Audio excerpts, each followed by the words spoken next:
Regresar al país, a su calle, a su cuadra, a su comunidad es el sueño de cualquier venezolano. Incluso en los últimos 2 años muchos han podido realizar esta tarea. Pero ¿sabía usted que no solo sus familiares y amigos lo esperan con ansias?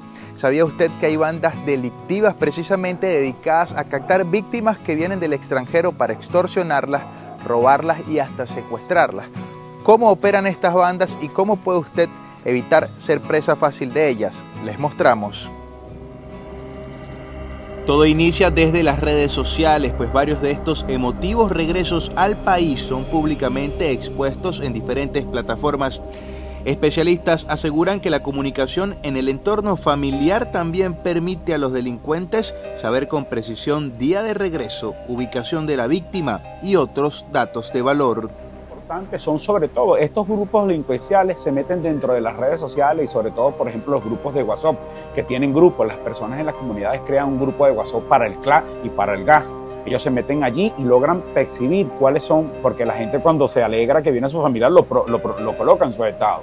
Y esto es lo que perciben ellos para captarlos y ver de dónde viene, cómo viene. Aunque existen bandas delictivas que de manera individual realizan estos robos y actos extorsivos, el criminólogo Leonel Salas afirma que en su mayoría estas operaciones son ejecutadas desde las prisiones venezolanas.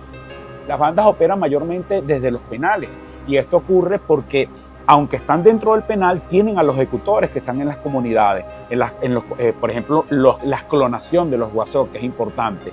Ellos captan los números extranjeros o inclusive las personas que tienen más o menos dinero, sobre todo por los grupos, y vuelvo a hacer énfasis esto en los grupos sociales, los grupos de comunicación, gas, electricidad, CLAP, todo esto.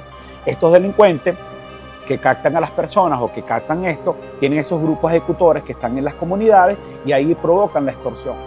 Regresar a Venezuela después de varios años y en un contexto donde prácticamente la mayoría salió huyendo de una de las crisis más severas que ha afrontado la nación, sin duda que genera una alegría muchas veces incontrolable.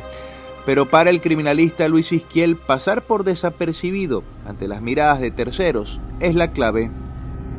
Una recomendación sería guardar discreción de ese regreso a Venezuela, que la menor cantidad de personas extrañas, alejadas del núcleo familiar, del núcleo de amistades, se enteren de este regreso, precisamente por esa creencia que podrían tener muchos delincuentes de que estas personas que regresan traen dólares o traen bienes de fortuna que les resulten atractivos.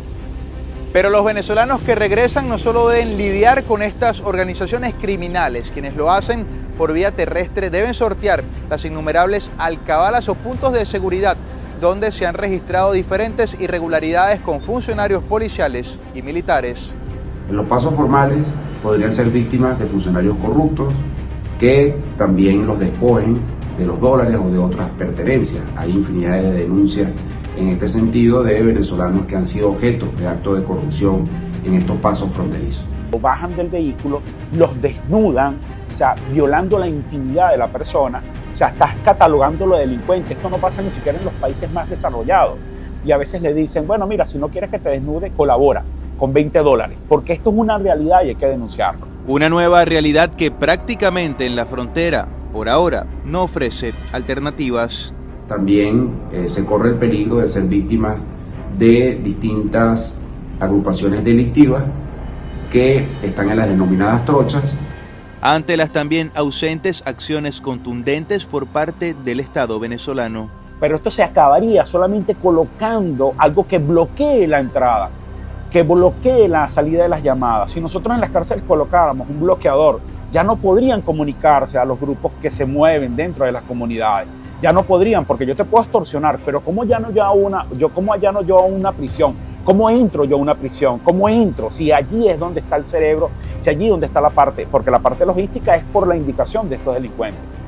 De acuerdo a datos recolectados por encuestadores de 4MI, 81% de los venezolanos retornan al país motivados por un reencuentro familiar y 63% por nostalgia de su hogar, pero solo 26% tienen la intención de quedarse permanentemente. Sandino Ignacio Yaguares, Somos Impacto Venezuela.